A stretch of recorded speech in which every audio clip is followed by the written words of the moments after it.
Hello, and welcome to the Fogler Library tutorial about how to do database searches. This is an introductory look at some search tips that can help you when you're looking for articles in an electronic database. Any research paper will require that you find information sources, but it's important to know what types of information sources you're expected to use for your research paper. For university-level research papers, the most frequently used type of source is academic or scholarly journal articles. Most academic databases provide access to these types of articles, and I'm going to talk about some search tips you can use to get helpful results. For the purposes of this video, I'm going to use the database Sociology collection, but most of the suggestions you'll hear in this tutorial can be used in any of the databases Fogler subscribes to.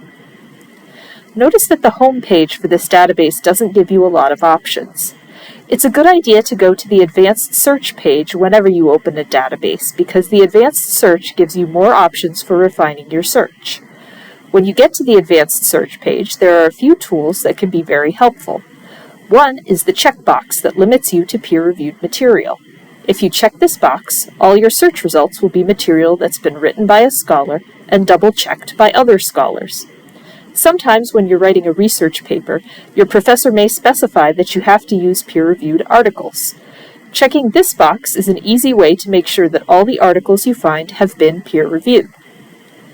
There are also options you can select to make sure the type of material you're getting is the type you want. For instance, here there are boxes labeled Source Type and Document Type. If you're looking for journal articles, you can either specify under Source Type that you want to search only in scholarly journals, or you can specify under Document Type that you want to look for articles. It helps to be as specific as possible when you're doing your initial search so the search can find the type of information you want. If you don't get any results with your first search, that might mean the search is too specific. In that case, changing the search terms or reducing the number of search terms may find more results. Researchers have to do this all the time. Something else that's useful to know is that you'll get more results if you use keywords or short keyword phrases instead of sentences in your search. For example, here's what happens when I type in "What does sociology mean?" Not many results.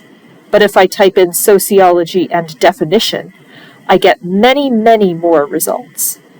Not all the results will have the information I'm looking for, but at least I have more than one place to start.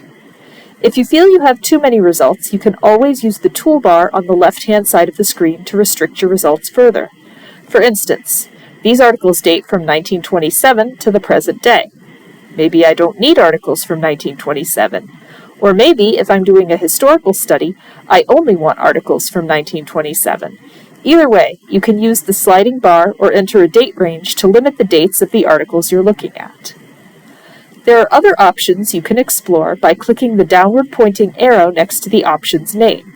As you get more comfortable working with databases, you'll be able to explore and get a better sense of what works for you. Thanks for watching this tutorial. If you have questions, please get in touch with the librarian using the contact information on the catalog homepage. We'll be happy to help you.